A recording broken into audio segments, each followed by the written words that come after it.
स्वागत है आपका इस वीडियो में। और आज हम शुरू करेंगे सैटेलाइट मोशन। देखिए, दो तरीके की सैटेलाइट होती हैं। एक तो नेचुरल सैटेलाइट, जैसे अर्थ के आसपास मून रिवॉल्व करती है, और एक होती है आर्टिफिशियल सैटेलाइट। देखो यहाँ पर रिवॉल्व कर रही है सैटेलाइट।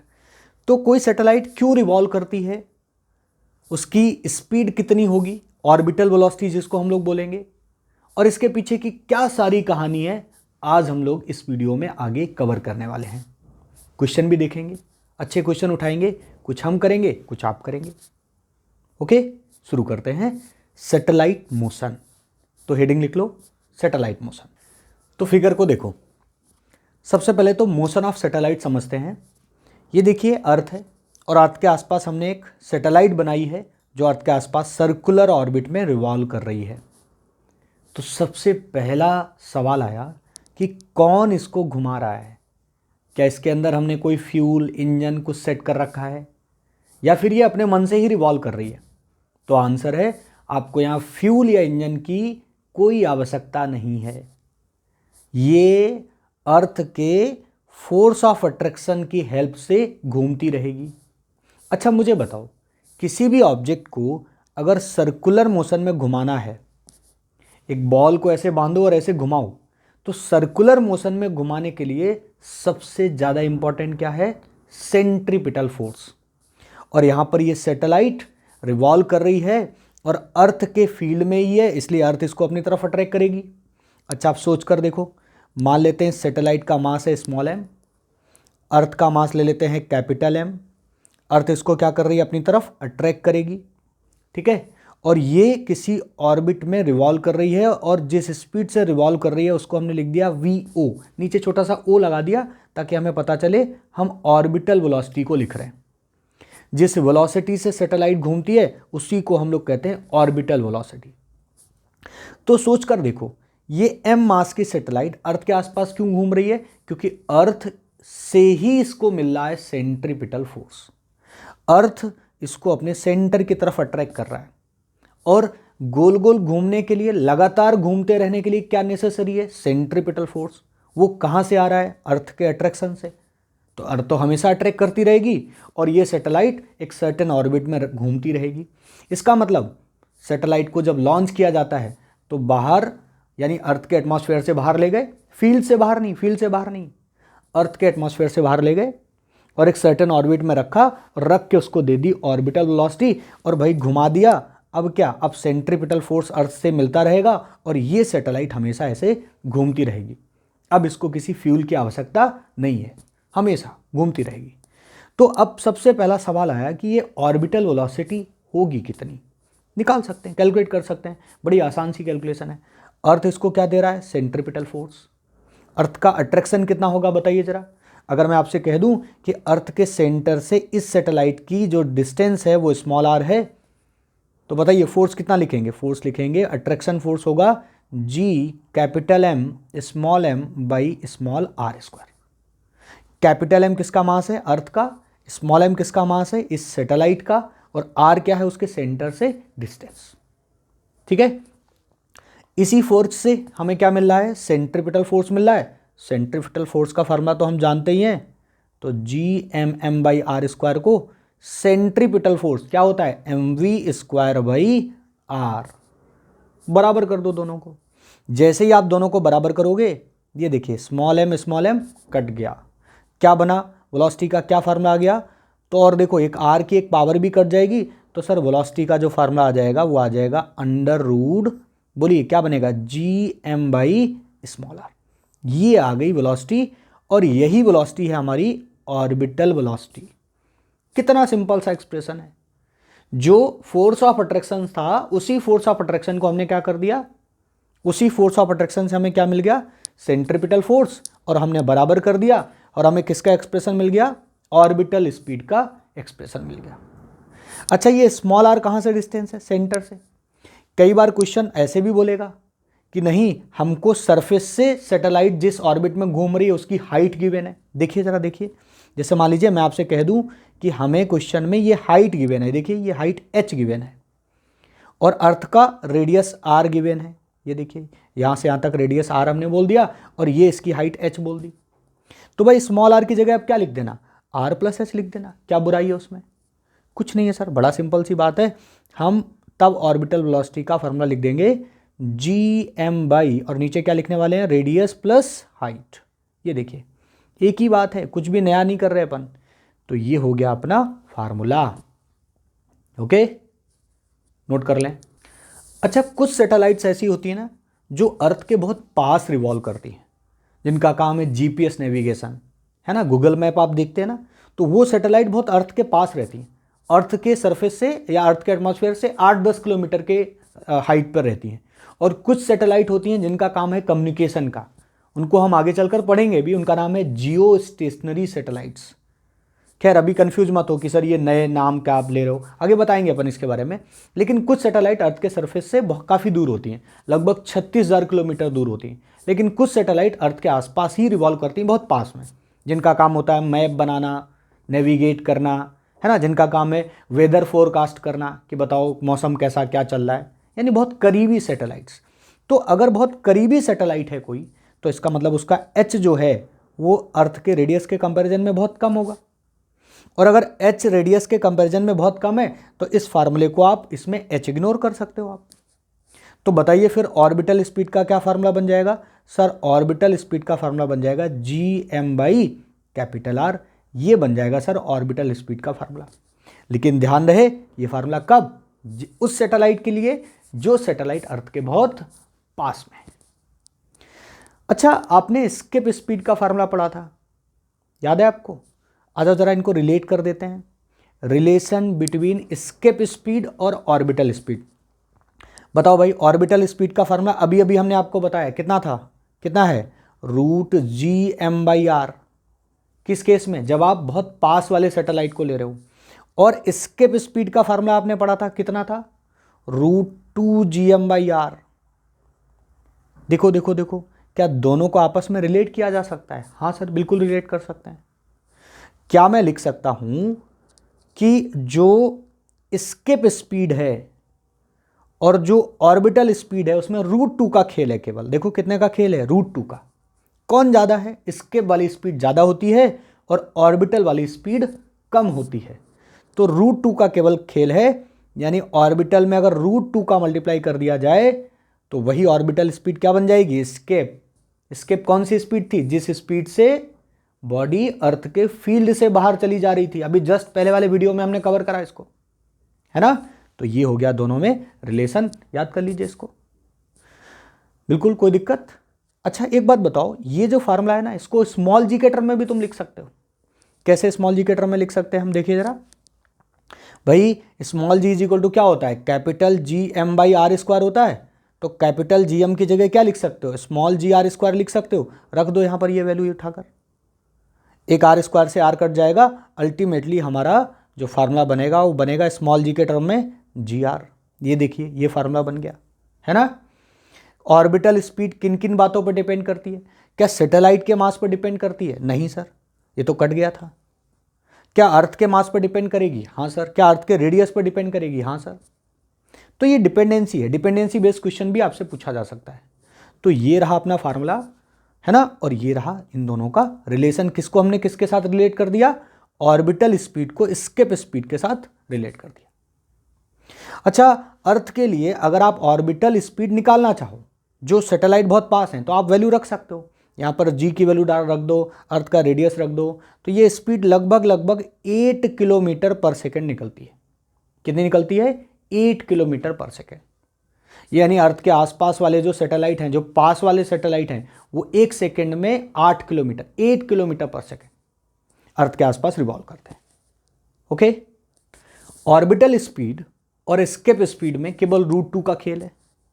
कई बार हम आपसे कहेंगे कि एक सैटेलाइट घूम रही है, बताओ उसमें कितनी स्पीड बढ़ा दें ताकि वो एस्केप कर जाए। यानी ऑर्बिटल स्पीड को क्या बना दो? एस्केप बना दो। खेल केवल किसका है? रूट 2 का है। अच्छा चलिए आपसे एक एग्जांपल पूछता हूं मैं कि बताओ दोनों स्पीड में डिफरेंस कितने का है? डेल्टा वी बताइए मुझे, और किस में डिफरेंस बताइए? एस्केप में और ऑर्बिटल में। बिल्कुल बता सकते हैं सर, एस्केप की वैल्यू हमारे सामने है, ऑर्बिटल की वैल्यू हमारे सामने, रख दो यहां पर दोनों वैल्यू। दोनों से root G M by R बाहर निकाल लीजिए। Root G M by R हमने बाहर निकाल लिया। क्या बचा, अंदर बचेगा √2 - 1, यही तो बचेगा। ये देखिए, ये डिफरेंस इन वेलोसिटी है, डिफरेंस इन स्पीड है, किसमें किसमें, स्केप में और ऑर्बिटल में।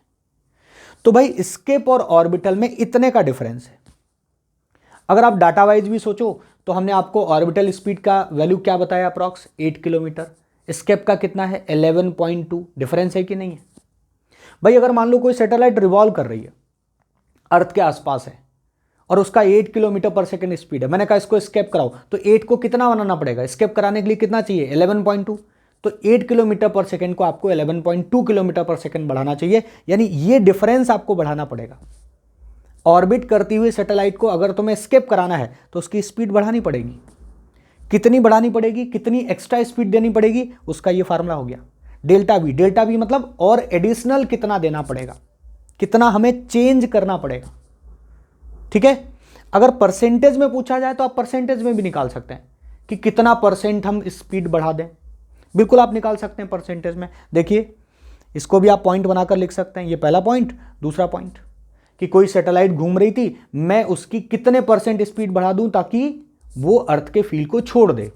तो देखो कैसे करेंगे, परसेंटेज कैसे लिखते हैं, चेंज डिवाइड बाई ओरिजिनल जो रिवॉल्व कर रही है जिससे, और इनटू क्या कर देंगे 100%।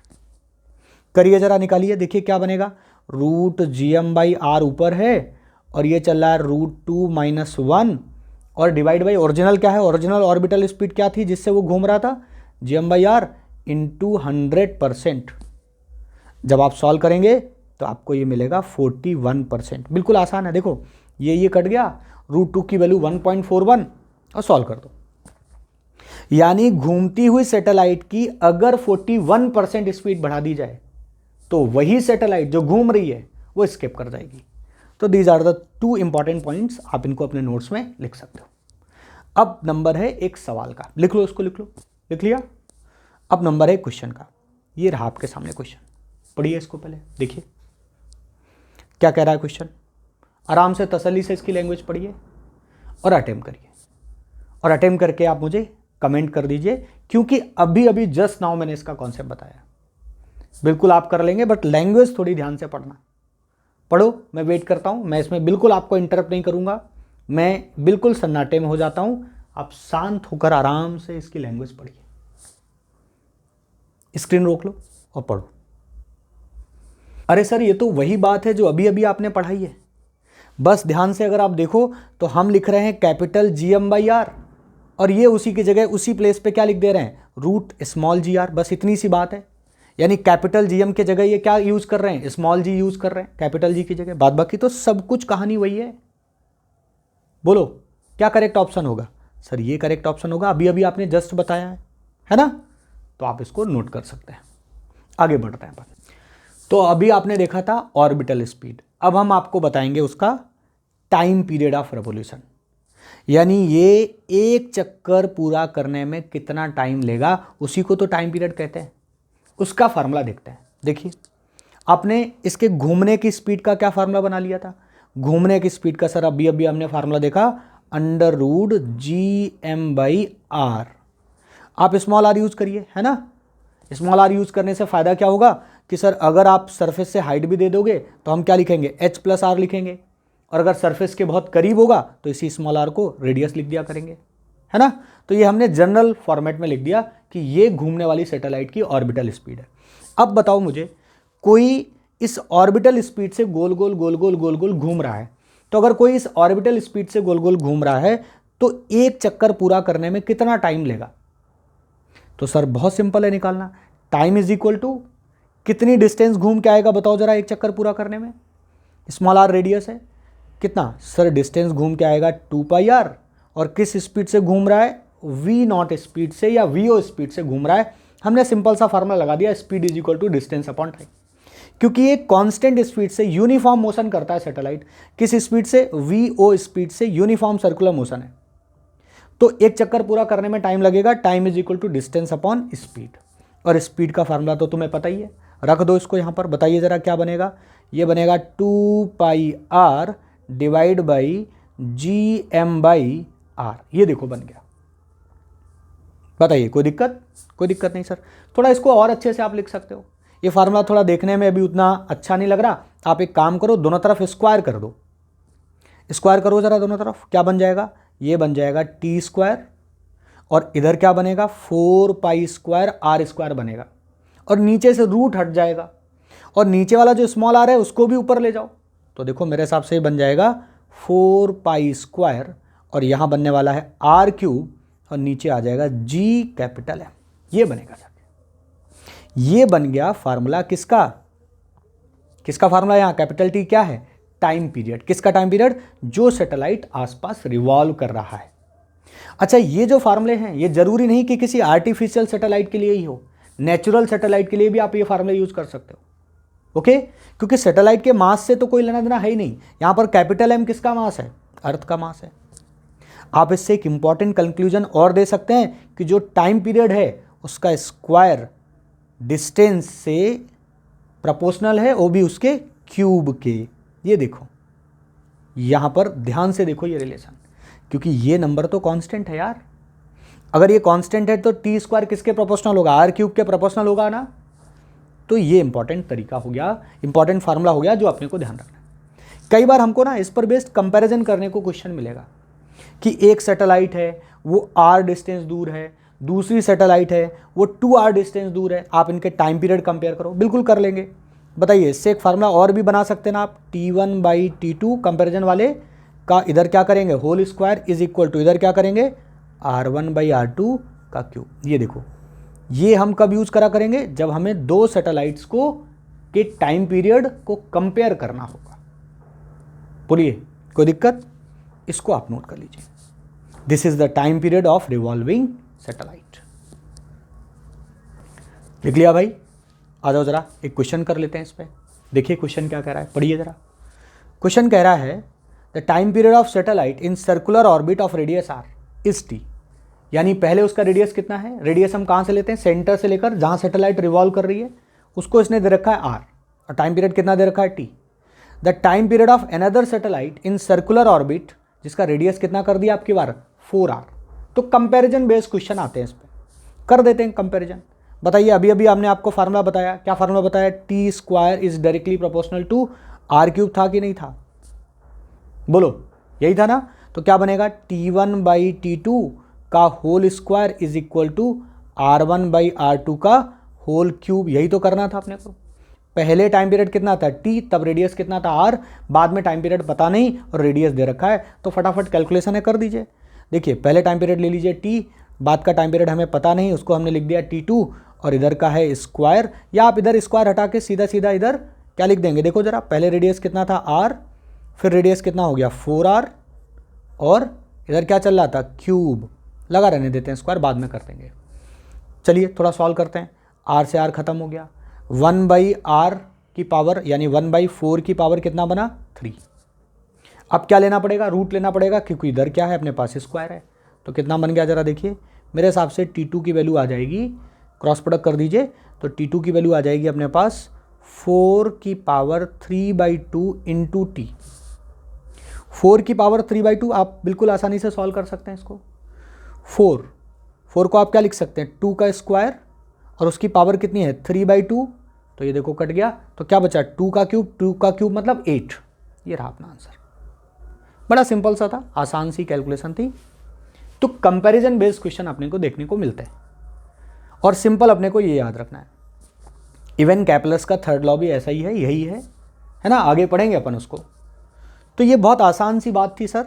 अगर ये बहुत आसान लग रहा है आपको तो एक सवाल मैं आपको देता हूँ, आप कर दो जरा प्रैक्टिस के लिए, बस कोई और पर्पज़ नहीं है, बड़ा सिर्फ प्रैक्टिस का पर्पज़ है। आपके सामने सवाल है, कर दो फटाक से, स्क्रीन रोको और करो, और कमेंट में बताओ फटाक से ABCD में कौन सा जवाब है इसका, करो, वेट कर रहा हूँ मैं, करें, करिए आप लोग, ट्राई करिए, रोक लो स्क्रीन, रोक लो, करो। क्या दे रखा है इसने, देखो। अब देखो ये इससे मत कंफ्यूज होना कि जियोस्टेसिस सैटेलाइट क्या होती है, अरे आप सैटेलाइट देखो केवल, और उसका शुरुआत में टाइम पीरियड कितना है इतना, उसका हाइट कितना, हाइट दिया है इसने, ध्यान देना, सेंटर से डिस्टेंस नहीं है, सेंटर से डिस्टेंस नहीं है बेटा, हाइट दिया है, हाइट। तो हमें क्या चाहिए होता फार्मूले में, T square directly proportional to R cube में आर क्या है, सेंटर से डिस्टेंस है। तो सेंटर से डिस्टेंस भी लिख लेना। मैं उम्मीद करता हूँ आप लिख लेंगे, गलत नहीं करेंगे, है ना। अब आगे थोड़ा सॉल्व कर लीजिए। अनदर दूसरा कोई सैटेलाइट है जिसकी हाइट दे दी, हाइट गिवन है और आपको उसका टाइम पीरियड बताना है। करो और बताओ, करो कैलकुलेट करो। मैं नहीं कर रहा, ये करिए, आप लोग कर लेंगे, बहुत ईजी है। तो इसको मैं छोड़ रहा हूँ आपके ऊपर, करो और अगर नहीं आए तो बताना, तो फिर मैं आपको बता दूंगा। ओके, चलिए आगे बढ़ते हैं। आगे हम लोग देखेंगे कि जो सैटेलाइट रिवॉल्व कर रही है उसके साथ एनर्जीज क्या है, क्या क्या एनर्जीज उसके साथ एसोसिएटेड है। अच्छा एक बात बताओ, सैटेलाइट घूम रही है, मोशन कर रही है, तो काइनेटिक एनर्जी तो होगी सर। और अर्थ के फील्ड में घूम रही है तो पोटेंशियल एनर्जी भी होगी, और यही दोनों एनर्जी तो उसके पास होंगी सर। उसी को हम सैटेलाइट की टोटल एनर्जी भी कहेंगे। आ जाओ जरा लिखते हैं, कैसे लिखेंगे काइनेटिक एनर्जी, देखो जरा। तो यहां देखो, ये अर्थ है, आसपास स्मॉल एम मास की सैटेलाइट रिवॉल्व कर रही है, तो काइनेटिक एनर्जी लिखने में तो कोई दिक्कत ही नहीं सर। काइनेटिक एनर्जी क्या होगी रिवॉल्विंग सैटेलाइट की? सर काइनेटिक एनर्जी होती है हाफ mv², और v को ही तो मैं v0 लिखा करता हूँ, vo ऑर्बिटल वेलोसिटी, है ना। तो vo का स्क्वायर, v0 पढ़ो या vo पढ़ो, कोई दिक्कत नहीं, है ना। अच्छा, इस ऑर्बिटल स्पीड का फार्मूला आप जानते हो, अभी अभी देखा, √gm/r। ठीक है, याद रखना, आगे काम आ सकता है, लिख लो, खैर वैल्यू रख दो। अगर आप ऑर्बिटल स्पीड की वैल्यू रख दो तो बताओ जरा क्या बन जाएगा, इसकी वैल्यू कितनी है, gm/r। तो आप इसको और भी आगे बनाकर लिख सकते हो, हाफ, बोलिए क्या बनेगा, g और एक मास वो वाला और एक मास ये वाला, कौन वाला, एक ये स्मॉल m और एक जो फार्मूले में आएगा, तो दोनों मास आ गए यहाँ पर, और डिवाइड बाई क्या बनने वाला है, r। ये किसका फार्मूला बना, ये बना काइनेटिक एनर्जी का फार्मूला, जो सैटेलाइट यहाँ रिवॉल्व कर रही है। स्मॉल r क्या है, उसके सेंटर से डिस्टेंस। कई बार हम इसको कैपिटल R + H करके लिखते हैं, कोई दिक्कत नहीं ना लिखने में, नहीं सर कोई दिक्कत नहीं होगी इसमें। दूसरा क्या होगा, दूसरा होगा पोटेंशियल एनर्जी। पोटेंशियल एनर्जी कितना आएगा, माइनस क्या फार्मूला होता है, gm और सेंटर से डिस्टेंस r। ये हो गई पोटेंशियल एनर्जी। तो बड़ा सिंपल है एकदम, है ना। आज का लेक्चर ही बड़ा आसान है, एक तो काइनेटिक एनर्जी और एक पोटेंशियल एनर्जी। और अगर तुमसे कहे कि बताओ टोटल एनर्जी कितनी है, तो क्या करना, potential energy plus kinetic energy, दोनों एनर्जीज को ऐड कर देना। क्या बनेगा जरा करके देख लेते हैं। इस एनर्जी और इस एनर्जी को ऐड करते हैं, आ जाओ जरा लिखते हैं भाई। पोटेंशियल एनर्जी की वैल्यू है gmm/r और काइनेटिक एनर्जी की वैल्यू है हाफ gmm/r। थोड़ा सा सॉल्व कर दीजिए। जब आप इसको थोड़ा सा सॉल्व करेंगे तो टोटल एनर्जी का फार्मूला बनेगा -12 gmm/r। ये बन गया टोटल एनर्जी का फार्मूला। तो जो सैटेलाइट रिवॉल्व करती है उसके साथ काइनेटिक एनर्जी है, पोटेंशियल एनर्जी है, और ये रही उसकी टोटल एनर्जी। इनको आपस में भी रिलेट कर सकते हैं हम लोग। ध्यान से देखो, इसमें भी gmm/r है, इसमें भी gmm/r है, इसमें भी gmm/r है। आप अगर चाहें तो इनको आपस में भी कनेक्ट कर सकते हैं। करना है कनेक्ट, आ जाओ कनेक्ट करके दिखाते हैं आपको कि पोटेंशियल और काइनेटिक को आपस में कंपेयर कैसे कर सकते हैं। देखो पोटेंशियल और काइनेटिक में फ़र्क क्या है, काइनेटिक एनर्जी तो हमेशा प्लस होती है और पोटेंशियल एनर्जी है नेगेटिव। तो अगर मैं एक काम करूं, देखना जरा, इसको मैं डॉट डॉट डॉट डॉट करके इधर लिख रहा हूं, है ना, इस साइड में अलग से लिख रहा हूं, ये तो पूरा फार्मूला हो गया, इधर लिख रहा हूं, इधर देखिए जरा। अगर मैं यहां पर, देखना सभी लोग, काइनेटिक एनर्जी के आगे लगा दूं माइनस और 2 से मल्टीप्लाई कर दो, देखो देखो, इसके आगे आप लगा दो माइनस और 2 से मल्टीप्लाई कर दो, तो देखो क्या यही बन जाएगा पोटेंशियल एनर्जी। यानी काइनेटिक एनर्जी में अगर 2 से मल्टीप्लाई कर दिया जाए तो वो क्या बन जाता है, वो बन जाता है पोटेंशियल एनर्जी। ये देखो एक रिलेशन हो गया, potential energy is equal to -2 times of kinetic energy. ऐसे आप और भी रिलेट कर सकते हो। जैसे थोड़ा ध्यान से देखो, जो पोटेंशियल एनर्जी है उसमें, यहां ध्यान से देखना, ये टोटल एनर्जी में अगर मैं केवल 2 का मल्टीप्लाई कर दूं, देखना 2 का मल्टीप्लाई कर दो तो क्या बन गया, -gm/r बन गया। यानी टोटल एनर्जी में सिंपल माइनस माइनस तो ऑलरेडी लगा हुआ है, टोटल एनर्जी में बस 2 का मल्टीप्लाई कर दो तो ये बन जाता है अपने पास पोटेंशियल एनर्जी के बराबर। ये देखो ये आ गया रिलेशन। तो ये दो इंपॉर्टेंट आपस की कनेक्टिविटी थी, इनको हमने कनेक्ट करके भी देख लिया। किसी क्वेश्चन में हो सकता है इसकी ज़रूरत पड़े, तो अपने को ये पता रहना चाहिए कि टोटल एनर्जी का 2 टाइम्स किसके बराबर होता है, पोटेंशियल एनर्जी के बराबर होता है ना। काइनेटिक एनर्जी का -2 टाइम्स किसके बराबर होता है, पोटेंशियल एनर्जी के बराबर होता है। इनको भी आपस में बराबर कर सकते हो। देखो, अरे जब इधर बराबर है तो इधर भी तो बराबर होंगे, कर दो ज़रा, तो क्या बनेगा सर, टोटल एनर्जी जो बनेगी वो माइनस लगा दो आप काइनेटिक एनर्जी के आगे, तो ये बन गया इनका आपस का रिलेशन। ठीक है, तो ये रहे तीनों आपस के रिलेशन, और ये रही काइनेटिक, ये रही पोटेंशियल, और ये रही total. Note it down please. तो स्क्रीन रोक कर लिख लो भाई, आराम से लिखो, फिर आगे बढ़ते हैं। इसी में एक टर्म और समझते हैं। ये टर्म हो सकता है आपने पहले भी सुना हो, बाइंडिंग एनर्जी। अच्छा, कोई भी बॉडी जिस एनर्जी के साथ बाइंड होती है, देखो नाम क्या है, बाइंडिंग एनर्जी। जिस एनर्जी के साथ बाइंड है उसी को हम क्या कह सकते हैं, बाइंडिंग एनर्जी। या इस बात को ऐसे भी आप कह सकते हो कि किसी बॉडी को जो बाउंडेड है, बाइंड है, उसको तोड़ने में जितनी एनर्जी लगती है वही होती है उसकी बाइंडिंग एनर्जी। तो बताइए, ये सैटेलाइट जो रिवॉल्व कर रही थी, क्या इसकी टोटल एनर्जी हमें पता है? हाँ सर, इसकी टोटल एनर्जी कितनी थी, बताइए कितनी थी, -12 Gm/r, यही तो आई थी इसकी टोटल एनर्जी। और पता बाइंडिंग एनर्जी क्या होती है, जरा पढ़िए, the minimum energy required to break a bounded system to convert into a unbounded system. यानी ये इसके साथ बाउंडेड है और इसको अलग करना है, अगर इसको तोड़ के अलग करना है तो आपको इतनी एनर्जी तो देनी ही पड़ेगी, इतनी एनर्जी देनी पड़ेगी। और अगर अनबाउंडेड करना तो इसकी एनर्जी क्या बनानी पड़ेगी, 0। और सोचो, अगर इसकी एनर्जी 0 बनानी है तो आपको इतनी ही एनर्जी देनी है, लेकिन पॉजिटिव एनर्जी देनी पड़ेगी।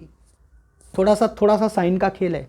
टोटल एनर्जी है नेगेटिव, लेकिन अगर मुझे तोड़ के बाहर निकालना है तो मुझे कैसी एनर्जी देनी पड़ेगी, पॉजिटिव। अरे तभी तो टोटल 0 बनेगा।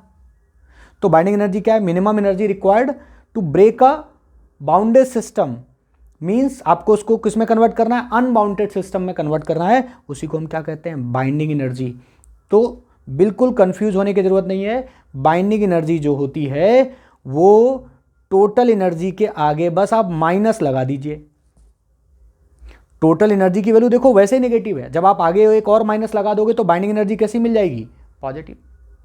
बाइंडिंग एनर्जी का मतलब सीधा सा है, जो एनर्जी है उसमें क्या जोड़ दें ताकि अब वो अनबाउंड हो जाए, यानी अब उसकी एनर्जी क्या बन जाए, अब उसकी टोटल एनर्जी क्या बन जाए, 0। तो बोलो इसमें क्या जोड़ दें, इसमें सर प्लस का ½ Gmm/r जोड़ दोगे तो सर ये 0 बन जाएगा। तो इसीलिए बाइंडिंग एनर्जी कैसा आता है, प्लस का आता है। आप कंफ्यूज मत हो ना कि ये माइनस लगा है सर, माइनस, अरे टोटल एनर्जी की वैल्यू आप नेगेटिव रखोगे तो अल्टीमेटली क्या बन जाएगा, प्लस का ही तो बनेगा। तो टोटल एनर्जी का फार्मूला, बाइंडिंग एनर्जी का फार्मूला लिख देता हूं मैं। बाइंडिंग एनर्जी क्या बनेगा, बाइंडिंग एनर्जी अपना बनने वाला है ½ Gmm/r। ये हो गया बाइंडिंग एनर्जी का फार्मूला। और ये किसकी बाइंडिंग एनर्जी है, रिवॉल्विंग सैटेलाइट की बाइंडिंग एनर्जी है। बोलो कोई दिक्कत, लिख लीजिए इसको। नेक्स्ट पॉइंट समझिए, हमने एनर्जी तो देख ली, कौन कौन सी, kinetic, potential, total, binding energy. थोड़ा सा ग्राफ भी बना लेते हैं भाई इसका। अच्छा बताइए, काइनेटिक एनर्जी का आर के साथ कैसा लेना देना है, इनवर्स। पोटेंशियल का भी आर के साथ कैसा है, इनवर्स। और टोटल का भी आर के साथ कैसा है, इनवर्स रिलेशन है। ये तीनों की तीनों एनर्जी इनवर्स रिलेशन में है। लेकिन अगर मैं कहूं तुम केवल काइनेटिक एनर्जी वर्सेस आर का ग्राफ बनाओ तो कैसा ग्राफ बनेगा, sir kinetic energy versus R का जो ग्राफ होगा वो सर कुछ इस तरह बन जाएगा। ये लो सर, इनवर्स ग्राफ है, बना दिया सर, कोई दिक्कत नहीं। मैंने आप कहा ये बताओ पोटेंशियल वाला ग्राफ बनाओ, तो पोटेंशियल वाला ग्राफ भी बना देंगे, बट ध्यान रखना ये माइनस में है, इसलिए ये ग्राफ कहाँ बनेगा, ये ग्राफ बनेगा सर नीचे। ये लो, हमने सर नीचे ग्राफ बना दिया है ना। ये देखिए नीचे हमने ये ग्राफ को हमने ऐसे ड्रॉ कर दिया। इसको थोड़ा और एलोंगेट कर देते हैं। ऊपर किसका ग्राफ है, काइनेटिक एनर्जी का, नीचे किसका है, पोटेंशियल एनर्जी का, और दोनों ही इनवर्स फंक्शन है, यानी एनर्जी जो है वो इनवर्सली प्रोपोर्शनल टू किसके है, आर के, इसलिए ऐसा ग्राफ बना, रेक्टेंगुलर हाइपरबोला। अच्छा ये है काइनेटिक एनर्जी, ये लो मैं लिख देता हूँ, ये है काइनेटिक एनर्जी का ग्राफ, ये है पोटेंशियल एनर्जी का ग्राफ।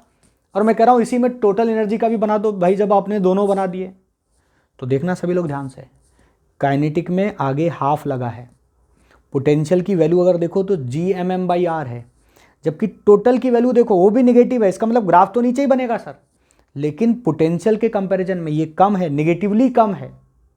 देखो इसके आगे हाफ लगा है, तो बताओ ये ग्राफ इधर नीचे बढ़कर बनाए या ऊपर बनाए? नेगेटिव वैल्यू इसकी कम रखें या ज़्यादा रखें पोटेंशियल के कंपैरिजन में? देखो देखो देखो, तो पोटेंशियल के कंपैरिजन में ये जो टोटल एनर्जी है वो हाफ है। देखिए यहाँ लिखा भी है, देखिए ज़रा देखिए, टोटल एनर्जी पोटेंशियल एनर्जी के हाफ के बराबर है। तो ये ग्राफ बनेगा इससे और अंदर। क्यों? क्योंकि इसकी वैल्यू कम है। तो ये ग्राफ किसका है? ये है टोटल एनर्जी का। इसकी वैल्यू पोटेंशियल से हाफ है। नेगेटिव तो है, नेगेटिव तो दोनों में ही लगा है। देखो मैग्नीट्यूड इसका कम है, किसका? टोटल का। तो ये रहे अपने ग्राफ, बना लीजिए इनको। नेक्स्ट पॉइंट कवर करते हैं।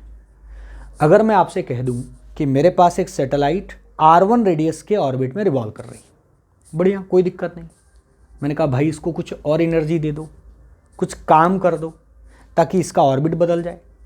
पहले मान लीजिए ये 10 किलोमीटर वाले ऑर्बिट में थी, अब इसको 15 किलोमीटर वाले ऑर्बिट में ले जाओ, तो अपने मन से तो जाएगी नहीं ना, हमको कुछ काम करना पड़ेगा। तो अगर मैं आपसे पूछूं कि बताओ कितना काम करना पड़ेगा, तो कैसे कैलकुलेट करोगे आप? क्या तरीका होगा? बड़ा आसान तरीका है, कुछ मत करो। इनिशियल में ये ऑर्बिट था, इसकी टोटल एनर्जी लिख दो। फाइनल में ये ऑर्बिट था, इसकी टोटल एनर्जी लिख दो। और दोनों एनर्जी का जो डिफरेंस होगा वही वर्क होगा जो कि इसको यहाँ से यहाँ शिफ्ट करेगा। और टोटल एनर्जी लिखना तो बड़ा आसान है। अभी अभी हमने आपको बताया टोटल एनर्जी का फार्मूला क्या था? -12 Gmm/, अगर R1 पे है तो R1 लिख देना, और R2 रेडियस का है तो R2 रेडियस लिख देना। बोलो याद रहेगा? सिंपल सा एक छोटा सा फार्मूला है कि हमें काम कितना करना होता है, जितना उनकी टोटल एनर्जीज में डिफरेंस होता है। तो अगर कोई क्वेश्चन आए तो आप हैंडल कर लेना आराम से। ओके, तो अब पेश है आपके सामने एक सवाल, पढ़ो जरा। देखो क्वेश्चन कह रहा है a satellite of mass m initially at rest on the earth, यानी अर्थ सरफेस पर अभी क्या है? रेस्ट पे, is launched into a circular orbit at height equal to radius, यानी हाइट दे दिया उसका किसके बराबर है? अर्थ के रेडियस के बराबर ही उसका हाइट है। तो बताओ कितनी एनर्जी रिक्वायर्ड होगी? बताइए कितनी एनर्जी चाहिए? अरे तो बड़ा सिंपल है, शुरुआत में यहाँ था ना सैटेलाइट, तो शुरुआत में उसके पास एनर्जी कितनी थी? बताइए, शुरुआत में रेस्ट में थी तो काइनेटिक एनर्जी 0 थी। पोटेंशियल एनर्जी कितनी थी? बताइए पोटेंशियल एनर्जी कितनी लिख दूं मैं? स्मॉल m इसका मास है, कैपिटल M इसका है, और सेंटर से डिस्टेंस तो रेडियस के बराबर है। तो पोटेंशियल एनर्जी बड़ा सिंपल हो गया, Gmm/r, ये हो गई पोटेंशियल एनर्जी। और टोटल एनर्जी अभी बताइए सरफेस पर कितनी है? तो टोटल एनर्जी हो गई -Gmm/r, ये है सर टोटल एनर्जी उसके पास। बोलिए, और जब आप इसको लॉन्च कर देंगे, ऑर्बिट में रख के घुमा देंगे इसको, ये रिवॉल्व करने लगेगी, तब इसके पास, यानी जब ये रिवॉल्व कर रही होगी किसी ऑर्बिट में, उस समय इसके पास ये कितनी हाइट ऊपर चली गई है? r हाइट ऊपर। और उस समय बताओ इसके पास टोटल एनर्जी क्या होगी? अरे सर उस समय इसके पास टोटल एनर्जी होगी माइनस, अभी अभी फार्मूला बताया टोटल एनर्जी का, -12 Gmm/r। What is small r? Centre से डिस्टेंस। बोलो जरा, सेंटर से डिस्टेंस कितनी है? 2r है। सर जब वो रिवॉल्व कर रही है तो ये टोटल एनर्जी है, और जब उसको हमने अर्थ सरफेस पर रखा था उस समय ये टोटल एनर्जी है। तो इन एनर्जी का जो डिफरेंस होगा वही तो एक्स्ट्रा चाहिए आपको।